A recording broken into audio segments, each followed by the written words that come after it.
Hey, everybody. Nice to see everyone popping in here on Ghosts of Bacon this Sunday evening, 7 p.m. Eastern Standard Time on the 25th of July. So one of the things that we were going to be talking about this week is something that was brought up the last show about the Comte St. Germain, and whether or not he's related, in terms of either philosophy, for example, or one person actually asked, is the Comte St. Germain Bacon? I personally don't think so. If I did, St. Germain is supposed to be the man who does not die. And, well, if I thought that, I wouldn't be looking for Bacon's tomb. Okay, so people already jumping in here with the comments. Jenny, good to see you. I like this one. Bacon with a side of Germain. Heck yeah. So Daniel, good to see you. Linda, thanks for coming. Oh, that was you, Court. Yeah, a little bit of hyperbole there with the Ascended Master, I would have to say. So hey, listen, thanks everyone. Thanks for coming in. And what I really want to do is just kind of start opening it up to your comments and discussion. What I like to do, particularly especially with my research, is I always make sure that I try to account for my own cognitive biases. It's the only way you can really try to remain objective. It's the only way that you can really kind of see the evidence there in front of you for what it really is, as opposed to what you want it to be. And so I always try to set aside my my confirmation bias, my disconfirmation bias. I'm going to, hey, Penn, good to see you. I like to set that stuff aside because, and I'm going to right up front tell you, here's my view on it. I don't believe for a second that Saint Germain was Bacon, or Bacon was Saint Germain. I don't believe that.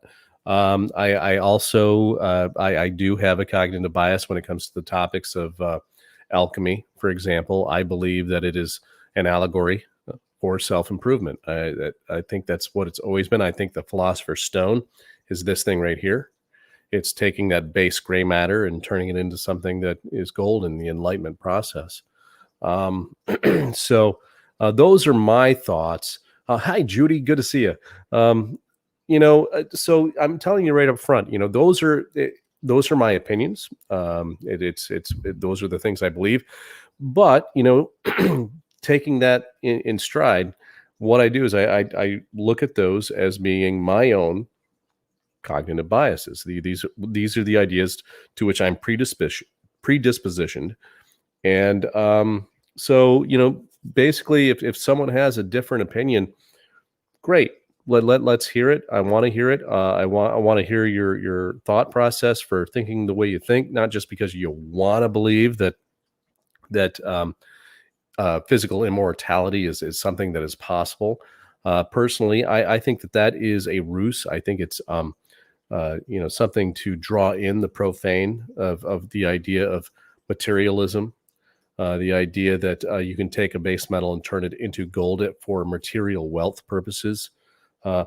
My personal opinion is that these things are all just, lures of people who are what would be considered the profane. All right. Someone who is so in tune and obsessed with the idea of material existence, that's their focus, that they would look at what alchemy has to offer in terms of only the physical immortality as well as physical wealth. So, those are my presuppositions here. I'm telling you what they are up front. Hey, Don, I'm glad you can make it. I see you just messaging here. So I don't know, gang. What I want to know is, what are your thoughts? Yeah, there you go. Alchemy 101, turning gray matter into gold. I think the idea is to take your brain and make it into something worthwhile, something worthy, something, that has worth. So that's my opinion. I think the Philosopher's Stone has always been, I think has always been, the brain and the skull Let's see here. Hey, Linda, glad you could make it. Daniel, once again, right off the bat with a good question. Why did Newton, who was an alchemist, die with mercury poisoning? Well, as a scientist, Daniel, I think that honestly, I think that he focused on that idea of material gain, physical immortality. And I think he was looking at the idea of the alchemical ideas, literally, first of all. Second of all, it's as a scientist, he would have been experimenting, with all kinds of chemical experiments, including using mercury. And if he did that a lot, then it makes sense that he would end up dying of mercury poisoning. Sure, good question. But as opposed to the idea that, do we automatically assume that Newton believed that you could turn base metals into physical gold and physical wealth? If it maybe there are sources out there where he explicitly stated that. I'm not aware of them. I'm not really up on Newton the way I am Bacon, but I wish I could see your name. Was his wife helping him? Just saying. It's a possibility. Good thoughts, everyone. So, obviously there are two or sometimes three camps of thought. As I was kind of floating the ideas out there over the last couple of weeks, the kinds of comments I was receiving were things such as, "Oh, I think it's both. Why can't it be both?" I suppose it could be both. But as far as this idea of, modern science has obviously come right out and said it's not possible. The transmutation of metals, you can make, you can join metals, as an alloy, for example. But as far as changing one piece of matter into a completely different piece of matter, modern science has, shown that this is something that is not possible. So, and so, the whole idea of, oh, wow, here's a long comment. Won't be able to fit it all on there, but this is one of the things that I wanted to bring in because, as far as alchemy goes, I've read, a lot of the, sources for it. I've studied a lot of the imagery in particular associated with it. And from all of that, I've concluded that it's all allegory, that it's all metaphorical. However, one of the things that this post or this comment is talking about, the idea of ascended masters, the idea of the New Age sort of belief system, and frankly, this whole idea of the New Age belief systems that kind of started to pop up in the 1960s and 70s. I find that a lot of that stuff is in my opinion, when you get into the woo-woo sort of part of it, I don't know. I'm skeptical. I'm not a skeptic. A skeptic, as I've said on past broadcasts, is someone who just simply dismisses something out of hand. But I'm skeptical. I want to see evidence. I want to see proof. And so, just what I find is, a lot of that type of information has, well, frankly, it's a bit suspect in that sense where you have a lot of bare assertions, hypothesis contrary to fact, logical fallacies associated with it, where people want to believe that there are these, sort of ascended masters kind of overseeing things and guiding man's spiritual development and so on. Jenny, once again, hey, glad to see you.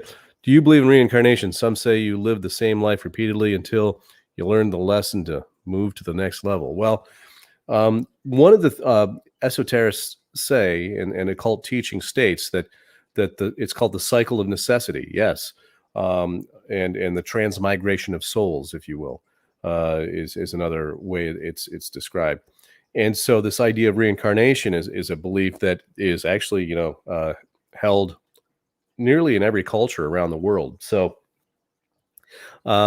this idea that moving on to the next level and so on, or refining the quality of the human soul, perhaps, until finally, you can move on to some other level. That is one of the theories, and maybe it's the whole idea of alchemy is a metaphor for that itself. Um, what about who's to say that the alchemists and the well, if we want to call him an ascended master or not, it's up to you.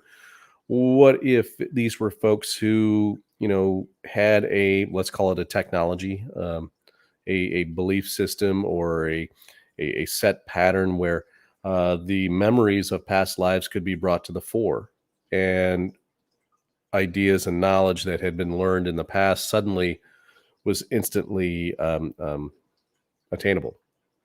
And then suddenly you could, even though you have a different physical body, you now carry the wisdom and knowledge of multiple lifetimes. That's also a possibility. I think that's pretty cool, Jenny. Let's see. A lot of these comments flying on by. Oh, that's true, Ray. According to the Bible, Enoch and Elijah both were just kind of taken up and didn't die. So, Tom, good to see you as always, my friend. I think they were looking to find ways to become or even prove they were ascended masters. Hey, that's a possibility too. But again, I think that just by sharing a lot of these different ideas and different concepts is important in terms of our discussion of the truth. By the way, yesterday I was best man in a wedding, so if I'm a little foggy and slow, well, I didn't get a lot of sleep, so we'll just leave it at that. Let's see. Alchemy was also a way to hide practical science that was considered heretical by the church. That's always been my belief. Yeah. The idea that, this was the reason for quote unquote esoteric texts as well, in my opinion. Bacon and others, they were sharing ideas in cipher form, in visual form, visual ciphers, pictorial ciphers, all of this sort of thing, and sharing scientific information at the same time. And as that comment just said, yeah, absolutely. Daniel, like, alchemy was real, the precursor of chemistry. Yeah, absolutely. This is something that is just commonly accepted today for sure. A lot of quacks who try to fool people. Oh yeah. And again, it's like you said, there were genuine people working on the magnum opus, or great work. Now, the question is, were they successful? I don't know, but my question is, what is meant by magnum opus? What is meant by great work? Is it really just creating gold, or is it self-improvement for every lifetime? Is that the purpose of life? The idea of enriching the soul, the idea of trying to perfect, your moral fortitude in that sense. That's I think really the question here that we're kind of talking about. Linda, you brought this up in one of the comments. St. Germain, was he just a time traveler? Hey, I don't know. Well, I'm open to everything. So we'll see.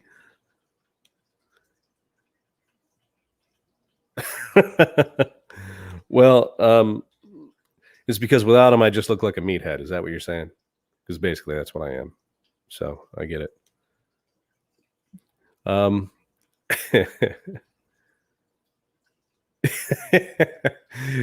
Yeah, Tom. That would be one thing. And what I was going to say was the whole idea that I had to give a speech yesterday, and so I was working on that all week as opposed to getting together a presentation for this evening. But I did throw something together just in case, people wanted to look into some information about Bacon. And let's put it this way. I think I can place Bacon being alive at the age of 88. And that's what I put together for this evening. So if anybody wants to see that, we could talk about that. One thing that I wanted to try out, I don't know. I don't even know if this is going to work, gang. But created a call-in line Whether this is going to work, I don't know. It's not toll free unless you're on like a cell, I think. It's 1-315-332-1244. Just so you know, it starts out with 33, which is Bacon, 212, which is another signature, as well as 44 is Rex in simple cipher. So just kind of throwing that out there, gang. If you want to jump in, feel free. And so, yeah, those of you who are kind of joining me for the first time, if you go to StreamYard and with my channel and, register your Facebook so that your name will actually appear. Guess what, Jeff? They gave me a list. This is funny. They gave me a list of possible names or possible numbers, and as I went through them, I happened to spot this one that had 3 cipher signatures in it. So I said, well, I guess that's the one I'm choosing for Google Voice. So here's another good question. So are you saying it was the church who tried to stamp out progress, but calling it esoteric, etc.? And he lived in Holland until age 87. He was definitely in Holland a lot. Yeah. And so that was one of his main bases of operation for sure. He had another base in Hesse Castle, Germany. He was in the New World for quite some time. That's where my research has placed him after he experienced his philosophical death in England. Are you saying it was the church who tried to stamp out progress, but calling it esoteric, etc., and he lived in Holland? Okay. What I'm saying is that the church, yes, was trying to stamp out any kind of, objective knowledge. Okay. By esoteric, what I mean is hidden, under the surface. Exoteric means on the surface. Esoteric means under the surface. I'm saying that they were communicating in an esoteric way. Now, the word esoteric has come to now mean, kind of like magical sort of stuff. And so has the word occult. Occult just simply means hidden from view. So that's how I use those terms. And so I don't mean to confuse anyone in terms of how I'm using them. So I picked it from a list, Jenny. It was basically I had a list of options, and as I was sorting through all of the numbers that were offered, I spotted that one that it was composed of 3 different Bacon ciphers, so signatures. I thought it was funny. Good questions, gang. Anyone have anything else? The whole idea of and I really want to hear from people who think differently from me, because that's the only way I learn. And if someone thinks that they have a great source, for example, of an alchemist actually doing this, if you have information on Saint Germain, you want to throw that up there, and let's see what we have. Oh yeah, definitely. Sorry, you just heard me swallow. Both Saint Germain and Bacon were said to have lived past the time history says they passed. Yes, absolutely. Saint Germain was said to have looked younger than he was. He was also known to give the ladies cosmetics that made them appear younger than they were. I think these types of activities also gained him access to the French royal court. I think this was his goal, as he was likely a Hanoverian spy. I'm on board with that. I think that the whole idea of particularly spies utilizing different techniques to gain access to all of the royal courts.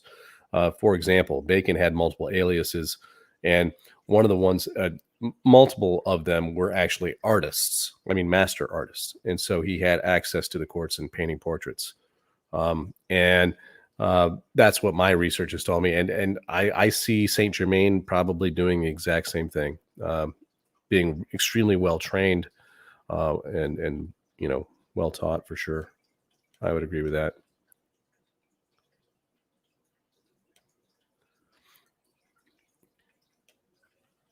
Yeah, Tom. In my opinion, what I have, to offer this evening is what I think is pretty decent evidence, much like a lot of the other stuff I've shown over the last few months, showing that Bacon was definitely present at the beheading of Charles I. So I was going to show that today. Um, Saint Germain is listed as a member of the Kit Kat Club. It ended in 1720. Then it is stated that Saint Germain first appeared in England in 1743, which is true. Good question, Daniel. I imagine that people who believe Saint Germain, didn't die, that both are true. I'm just. Let's see. Where's the painting picture map of Bacon stepping off of England and onto a map of Europe? Are you referring to a specific picture or map? I need to know the actual reference. Facebook, John D did the same thing. Yeah, absolutely. Yeah, Tom. Google for the win, right? Casanova, Cagliostro were also using the same methods. Yeah, Casanova called Saint Germain a fraud. They had a little bit of a rivalry going on, and Casanova didn't really think highly of him. And let's see, Giovanni Bruno also would fit in there as well. Using all of the same methods and doing the same things. Definitely. Good thoughts, everyone.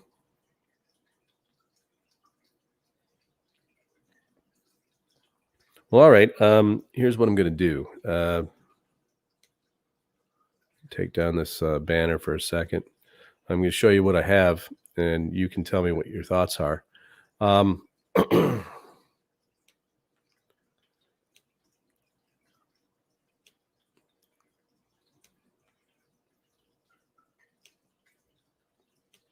So I think that this particular engraving is good evidence for Bacon being around in 1649. So all of you who have been following my work, you already know that I used the plaque on Shakespeare's funerary monument and deciphered it and found a lot of ciphertext evidence. And I believe that based on this evidence that Sir Francis Bacon experienced what's called a philosophical death on April 9th, 1626. He used a whole series of aliases and pseudonyms, and some of which are actually in those ciphertexts on the plaque. A lot of people don't realize, as I mentioned earlier, he was an artist, but he was also an accomplished sailor and navigator. And so one of the ciphertexts, or actually a couple of them, actually place him here in the New World and New France in particular. Also, because of his family ties, those of you who have followed my work, you know that the ciphertexts on the plaque actually state explicitly who Bacon's true parents were. And so following his Stuart bloodline, we're able to lead to this image that I'm going to be talking about today. Because as a result of the English Civil War, with the beheading of Charles I, this was a serious big deal here. And as he was the son of James I, and James I, of course, being Francis's younger half brother, this makes Charles I Bacon's nephew. And I believe now that Bacon, at the age of 88, actually saw the execution of Francis Charles I. Yeah, I told you it was a long night last night. All right, so those are the premises, and I'm going to kind of stop the screen share here for a second. And I'm going to fix that slide so you can actually see the information. So a couple more comments up here. Hello, Gobbers. Yes. Oh, this is interesting, especially with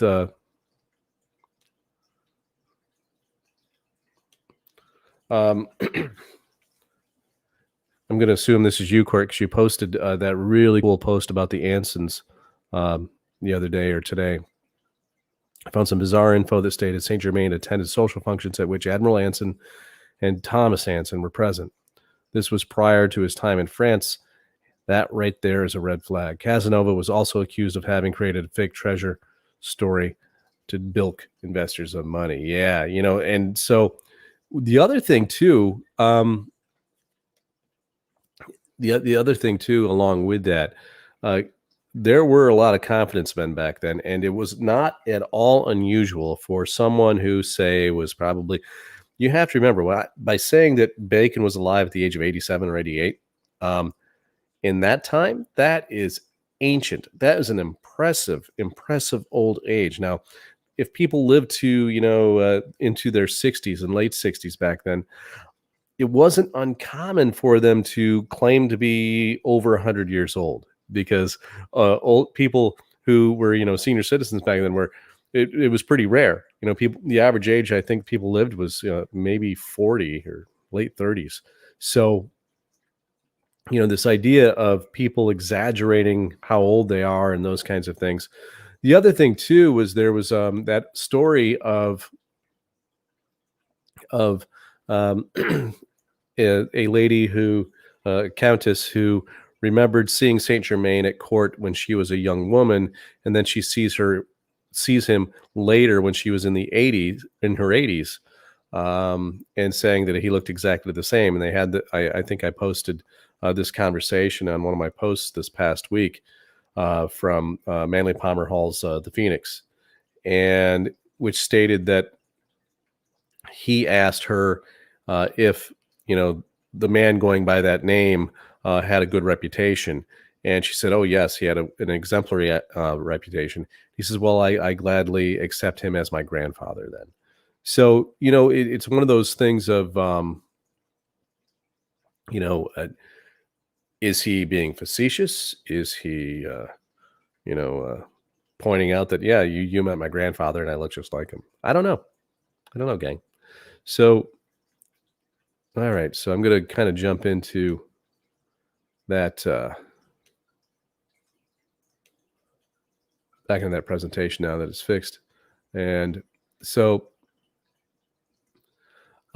this was a contemporary German print at the time of Charles I's execution. Now, when I looked at it stylistically, I immediately was struck by the idea of how similar it is to a lot of the other images that, in my research, I think are attributed to Bacon. And now, like I said, this is an amateur opinion. Obviously, I'm no art aficionado or any of those sorts of things. But after a while, after you keep seeing the same sort of signposts, the same sorts of things, I start seeing flags go off. It has the same feel, the same line quality, everything in the details. And so that, to me, really drew my attention. So once I started looking at all the constituent parts of it, this is when suddenly I started thinking, wow, this could indicate that Sir Francis Bacon was alive at the age of 88. So as I look at these different parts, there's a grieving man here in the foreground that I'm going to be focusing on here in this presentation. We're going to actually look at some of the evidence that's in the clouds, actual cipher signatures. There are also multiple signatures and labels in a lot of Bacon type illustrations. He will have a little legend down at the bottom with letters, and then he will label different parts of the image here, A through F, actually, as you'll see, and when we focus in on that. So when you put all these things together, it's really pretty interesting. So we'll look at that. The people on the rooftop, this is just a really fascinating study that I haven't even finished yet because there's a lot going on here. So a little bit closer here, you can see the grieving man in the front, some of the labels, and actually the banquet house in German, banquet house, where the execution took place. That's also interesting to look at. So here's the grieving man. As you can see, he's an elderly man on a walking stick. Those of you who saw my presentation about the invisible college illustration will probably recognize someone walking with a walking stick. This is the only figure in the whole image who is turned away from the scene. And as you can see, he's drying his eyes. This is why I'm referring to him as the grieving man, leaning on his walking stick there. It's in a sense, he's actually standing on the K. And when I was looking at this, I thought, well, that's kind of a neat juxtaposition. So I did, and the stick points at the B of blocks. So he's kind of framing in this word. So in K cipher, it's 92, which is Bacon in reverse cipher.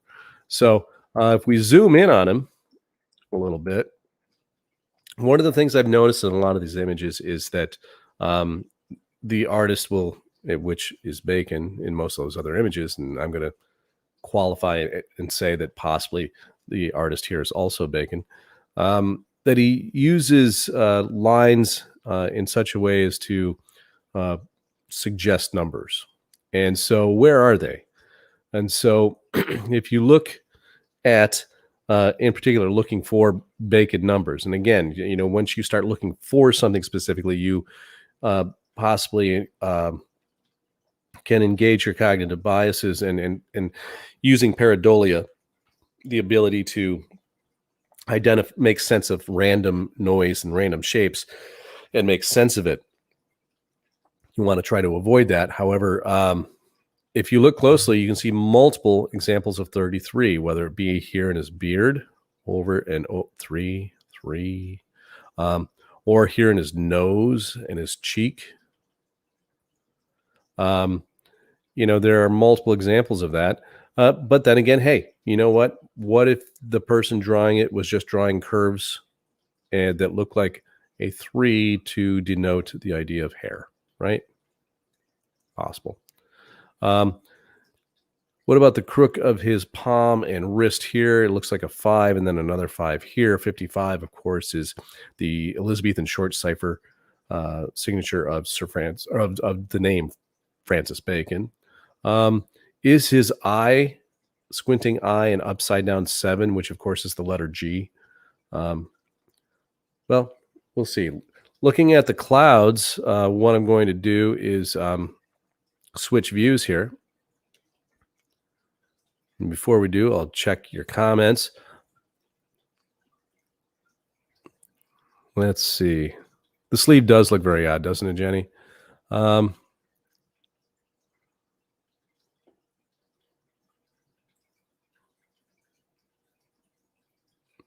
Yeah. Wow. This is what happens when all of a sudden I pop out.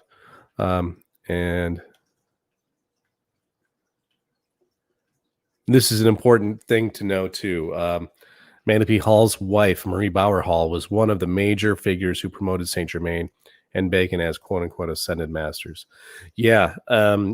She, obviously had a pretty good monetary reason to do that. I think it's my personal opinion. And it was at a time when, a study of this type of information there was a really high level of interest in it.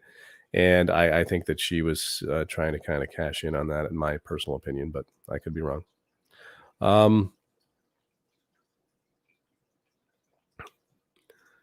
And here's a good note. Charles first quoted Pamela's prayer from Philip Sidney's book, Arcadia, just before his execution. This book also includes a story about a money pit that I believe had an effect on the story of the Oak Island. There is a series of unusual historical events associated with the British royal family associated with Sidney's book. There is. In fact, at one point, because of my research, I used to be a fan of the Prince Tudor theory that Bacon wrote Shakespeare. He was Elizabeth's secret son and all of that. And all my research has made me discover that that's not true at all. However, one of the things that people attribute as being evidence for that theory is that Elizabeth appeared to be pregnant right around the time before Bacon would have been born. Well, she would have been pregnant a little bit before the time that Mary Sidney was born as well. I'll throw that out there.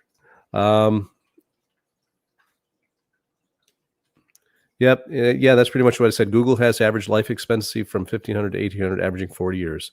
The elite, slightly less in Europe. Yeah, and that's what I said. Usually about 40 years old. Very true.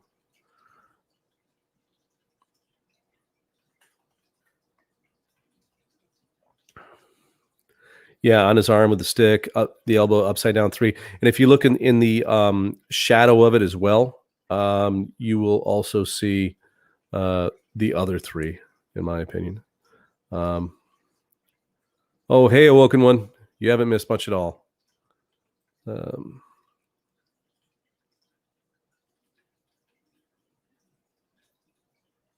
So, yeah, great thoughts, everyone. We'll get back to the image here in a second. Well, there you go, Tom. Once again, with $1 million question. So, is the picture of the man meant to be a self-portrait of Bacon? You're going to see by the end of this, in my opinion, absolutely. Yeah, I think so. I really do. I really wasn't looking for any of this once I started kind of diving in, and yeah, to prove that he was there and he saw it. In my opinion, I think so. Yeah.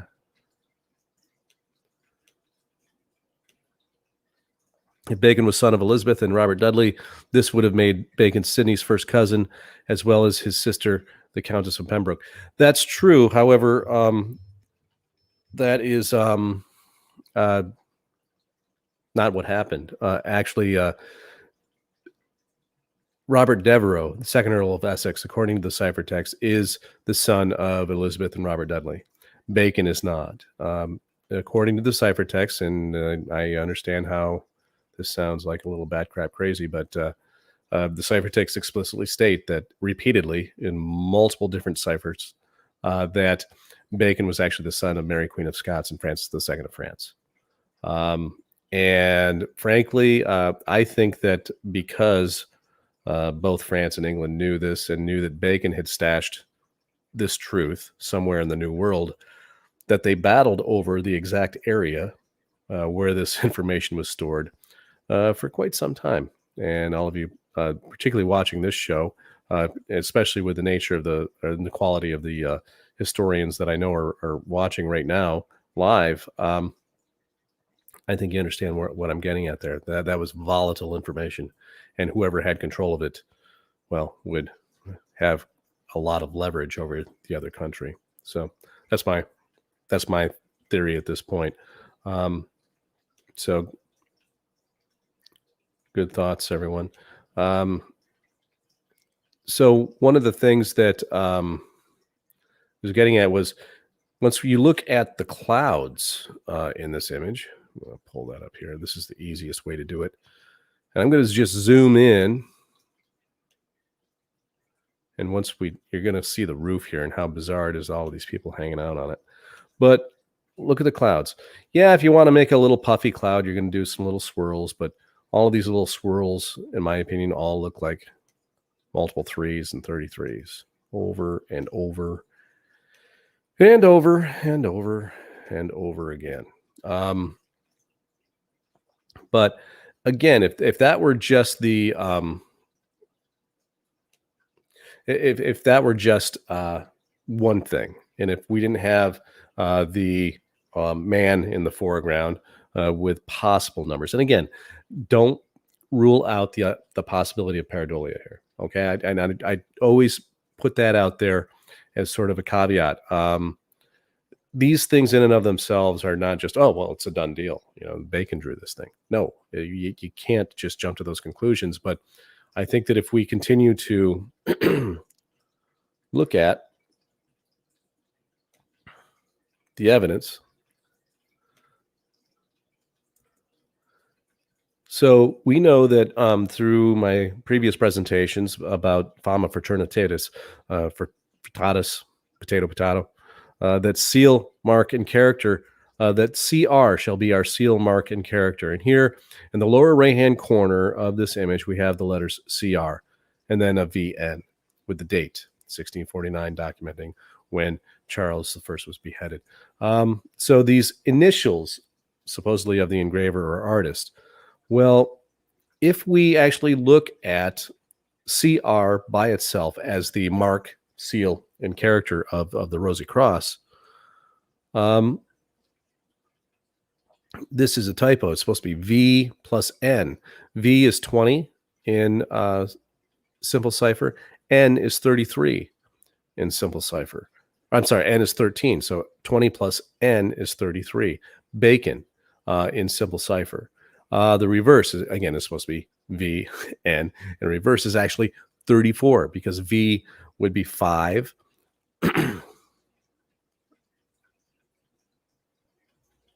Yeah, I screwed that up because it's not supposed to be C. So with our substitution system, moving on, skip this part because I messed it up today when I was overly tired. Forgive me. If I didn't make mistakes, I wouldn't be human. So with the substitution system between simple cipher and reverse cipher, N can be M, V can be E, and C, of course, can be X. And so this would spell MERX, which is basically me Rex phonetically, as we know Bacon saw himself as being king. Now, labels and signatures. So let's look at the signature first. The very first thing you notice is the title on the building. This is Banquet House. This is German for banquet house, the building in front of which Charles I was beheaded. And so in German, it's actually misspelling. There are 2 T's in banquet, banquet. If you add these up, banquet house in simple cipher equals 100, which is Francis Bacon in simple cipher. We add up the reverse cipher values, and that is Francois Stewart in both simple and reverse cipher. In case cipher, we have a total of 256, which at first glance isn't an obvious cipher. However, if you combine these 2 ideas, it is Francis Bacon Stewart in reverse cipher. I thought that was kind of cool in context of all of the other stuff we've seen, but let's keep going.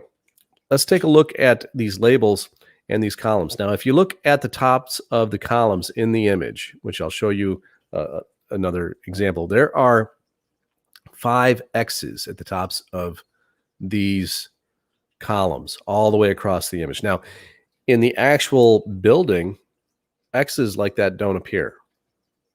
There's nothing like this there. So this was a clear indication to me, a hint that we have fourfold cipher working here. Now, if those of you who haven't heard of this before, fourfold cipher involves multiples of the same letter, each having a different value. You have 4 sets of alphabets. The first one is just A through Z equaling 1 through 24. The second alphabet is AA through ZZ equaling 25, and so on. And it continues on. So until you get to ZZZZ having a value of 96. And so with 5 X's at the top of the columns in fourfold cipher, 5 X's equals 116. And so then here we have the labels of the different people. Here's the executioner 1, executioner 2. Here's Charles with, well, spurting blood without his head. And then you have B, C, D of these other courtiers here on the scaffold. So when we take all of these letters and add them to this 116 of the fourfold cipher, we have the total of 137, which is the 33rd prime number. I've demonstrated in multiple ways how 137 is also a cipher signature of Francis Bacon, not just because it's the 33rd prime, 33 being Bacon in simple cipher. If we add all of these letters up, including the X's in simple cipher, we have the value of 131, you see here, which is F.R. Stewart III in reverse cipher. We add them up in reverse cipher. It totals 144, which is the same name in simple cipher. So the simple cipher total gives us a total that is the reverse cipher value. The reverse cipher of all those letters gives us the simple cipher value of the same name, F.R. Stewart III. Add them all up in K cipher, we get 287, which is the K cipher signature of Fra Rosy Cross. So if we continue working with these columns in a different way, since there are 9 columns, the number 9 is the letter I in simple cipher. A column looks like an I. So if we add up these totals in fourfold, I is 9, I is 33, which is obviously bacon.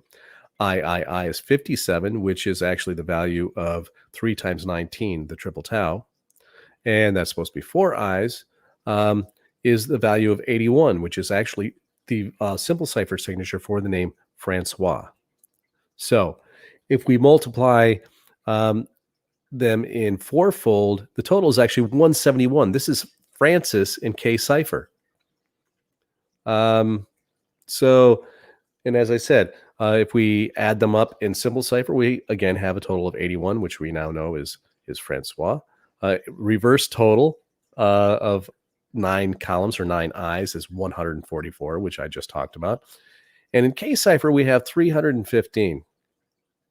And I found this to be very puzzling because it's not a signature at all. It could be I and then a different version of his cipher signatures, only in a different cipher system. So that didn't make sense until I realized that we could have an anagram here. And since with our substitution system, a C equals X, we actually have the anagram for X. So I found that to be really, here's the crazy part, gang. And by the way, I'm presenting this tonight. I didn't even give you the context. I apologize. Like I said, I'm a little tired. We're talking about the possibility that Bacon is Saint Germain. That was the question that someone raised. I don't buy it, but here we have evidence that Bacon was alive and well and in England at the age of 88. Is this evidence for him being Saint Germain? Well, no, it's evidence for him living past the age that it's claimed that he lived.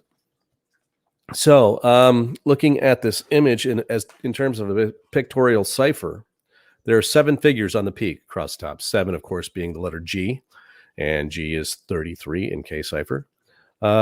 In total, when you count how many people are here on the roof, it's 55. 55 is the signature in short Elizabethan short cipher for Francis Bacon. As you go around, and I actually started looking at the details, counting how many legs, how many hands, and so on, there are 33 hands that are actually visible in this image. And so since there are 55 figures, it occurred to me that, well, that's divisible by 5. And something has to be divisible by 5 in order to exhibit the characteristics of Bacon's biliteral cipher that he came up with when he was 16 years old. So that means that there could be a message of 11 characters long in these figures on the rooftop, believe it or not. And in fact, it worked.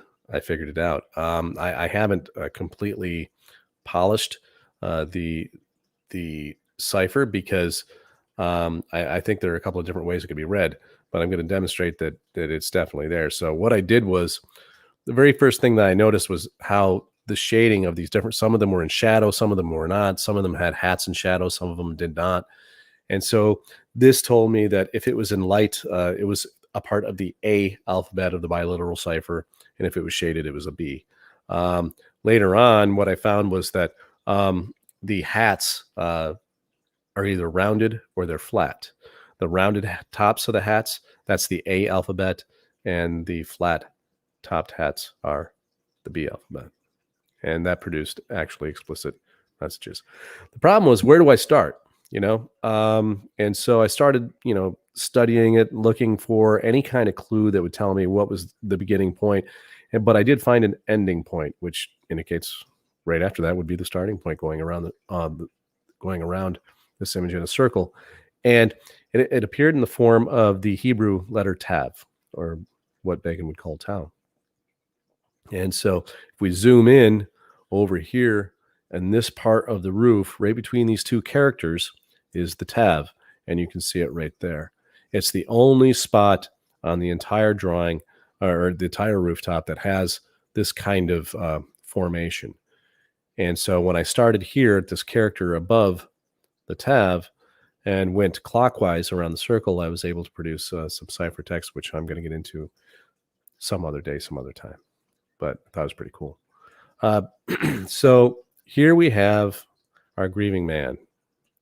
I don't think all of these things together are a coincidence. I don't think that's even remotely possible because of the multiple signposts, because of the multiple kinds of features that I've seen in other images that I know were produced by Francis Bacon, and all of the different signatures coming up to totals that that I've found in the ciphertext of the plaque, especially because of the nature of the message of the biliteral cipher. Um, was this done by a possible Rosy Cross representative who encoded Bacon's name in an image that they created? That's possible. It is, but I really don't think so. All of this, particularly because I've seen so many of the images that he has produced with his own hands. I see all of the features in this, and so I am stating that I've concluded that Bacon was alive at the age of 88. So, and he was there present at Charles I's execution. And so I think, like Tom had asked, this grieving man, this is a self-portrait of Francis Bacon. So I don't know, peeps. So what are your thoughts?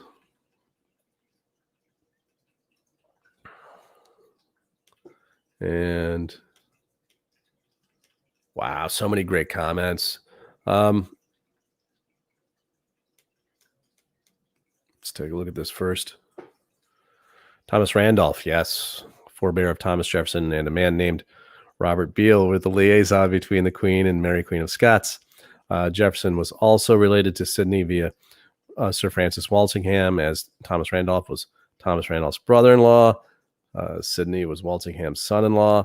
Yeah, the I'm still trying to parse out the role of the Sidney family. I don't know if Bacon or Anthony or perhaps even, dare I say it, Sir Walter Raleigh, if one of them were using a pseudonym or an alias as one of the Sidneys, they're all interconnected, and I'm still trying to parse out exactly how that all worked.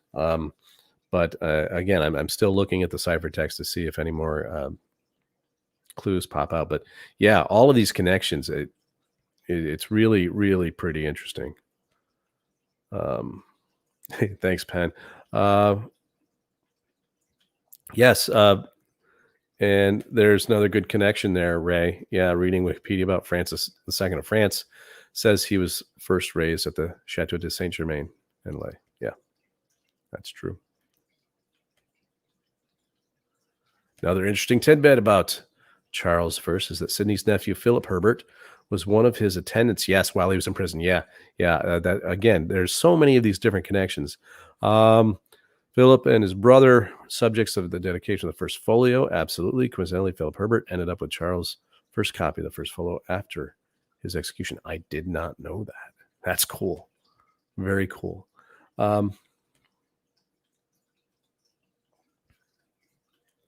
Let's see. Just saw a question trying to.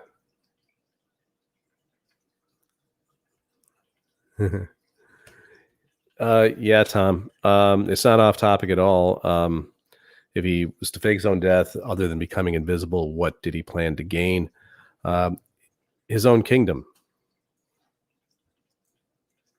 Did he continue to live as one of his aliases? Yes, he did. He continued to live as a couple of them.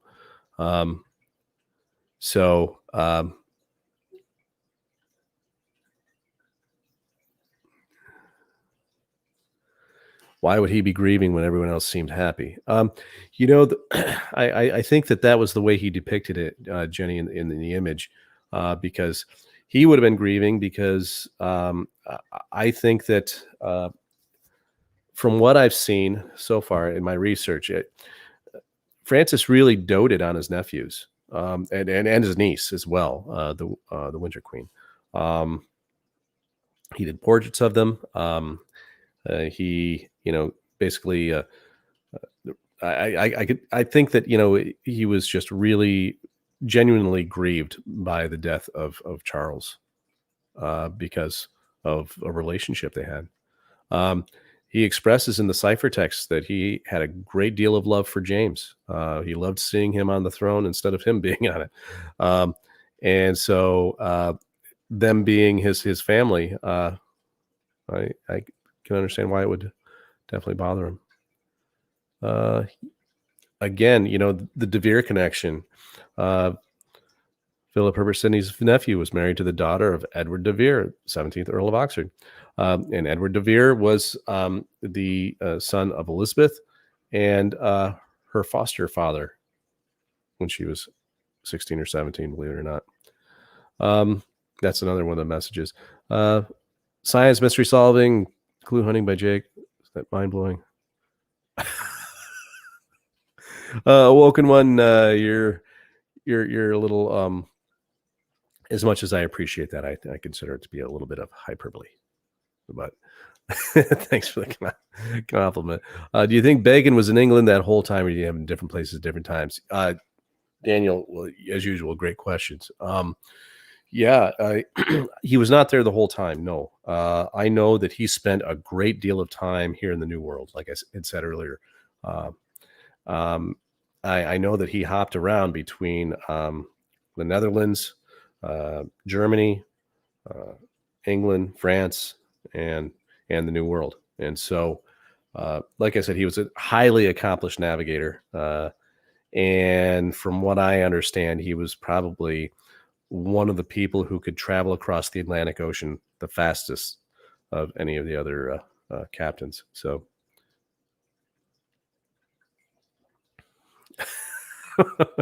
thanks, Jeff. That would be kind of fun, wouldn't it? Well, you have a lot of first of all, in court, I can't see your name here, but if you're on, I would love to have you come on and just kind of shoot the breeze with me sometime. This would be a lot of fun for us just to kind of talk. But yeah, when you have that many people who are interested in history, and once we actually start talking about this stuff and sharing information, even if it seems a little sometimes wacky, I think that what we find is that we're able to kind of begin to delve into those mysteries and find out what was the nature. And Daniel, you posed this question earlier. It's like, what's the great work? What was the magnum opus? What was the great secret? My personal opinion is that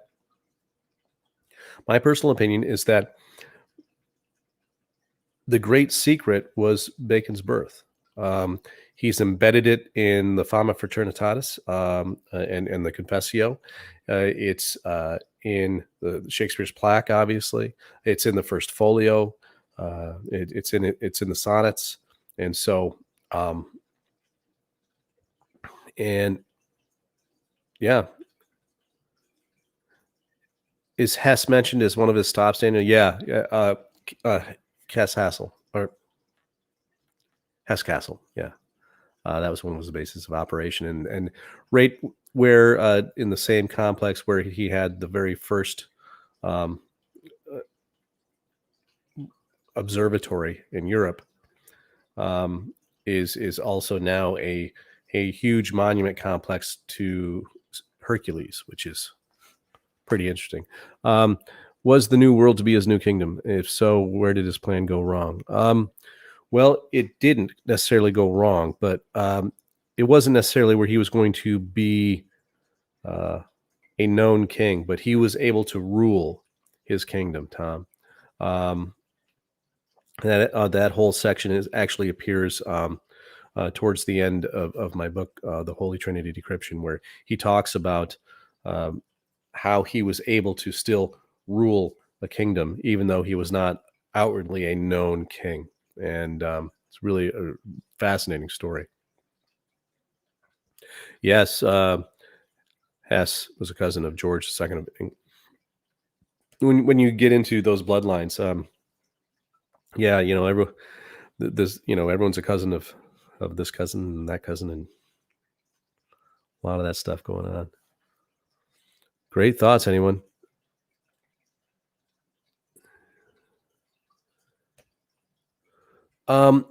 Yeah, Ruth, you know what? I not only that, but I think he also had a double.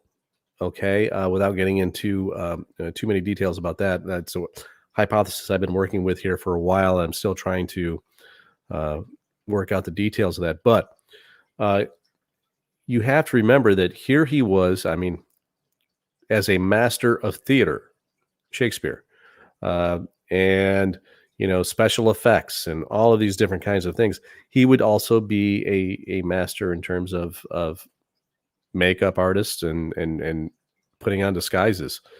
Why not? And yeah, great comment.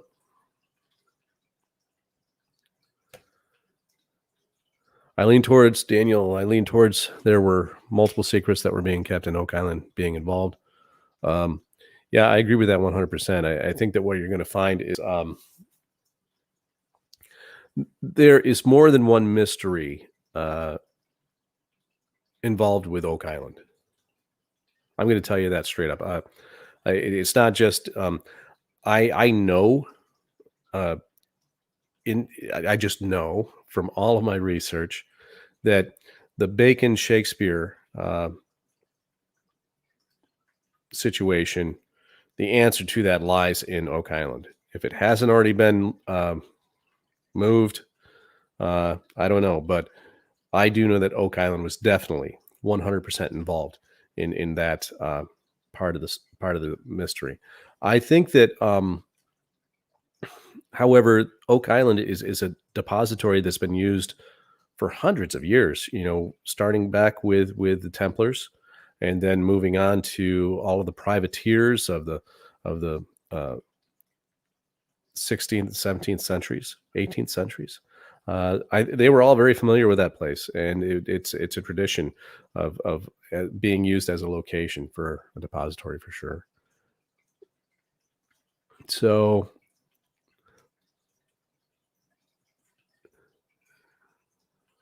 well, thanks, Awoken One, for your kind words. There's a lot going on here for sure. Yeah, Tom. Um, let's see. Oh, Jenny, as usual, great question. Was his birth kept secret to protect him, or was it from shame due to the mother not being wed, provided she wasn't? I always thought Mary and Elizabeth were single their whole lives. No, they weren't. Elizabeth was publicly single. There's a lot of evidence to show that she may have married secretly. And so Mary was married to Francis II of France first, and that is who fathered Francis Bacon with her. And then she went after he died. She went on to get married a second time to another steward, and so yeah, the timeline fits, everything fits. And if I didn't have multiple sources providing those same exact messages and same information, I wouldn't have published it. So it's okay, Gingy. It's okay to be late. You can always catch up later on YouTube. Don asking the question: what about Leonardo da Vinci? Has he been on the island, in your opinion? That's an interesting thought. Speaking of polymaths, I really don't. I can't speak to that, Don. I haven't seen any evidence for that. Now, I think that Da Vinci definitely was a part of the same sort of thread of wisdom and information being passed on between all of those great thinkers and scientists in Europe at the time. So, who's to say? I don't know. Not sure. Good thoughts, everyone.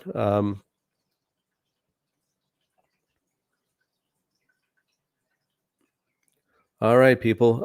So, to kind of wrap things up, let's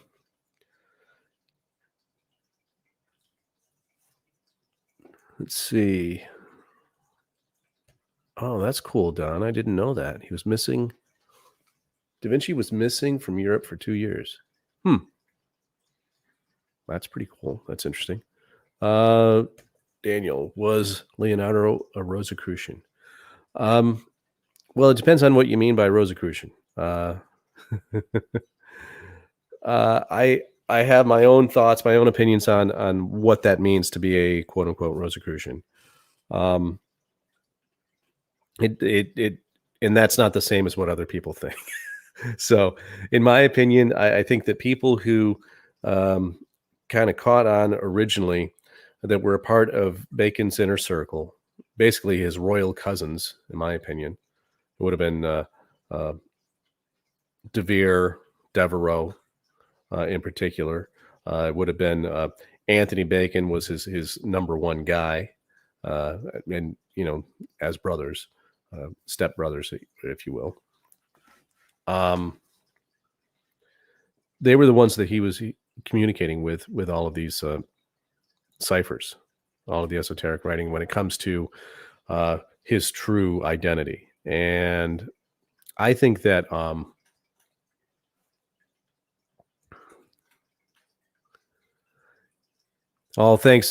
thanks, Court. Appreciate it. We'll definitely get together. We'll talk soon, my friend. Thanks a lot.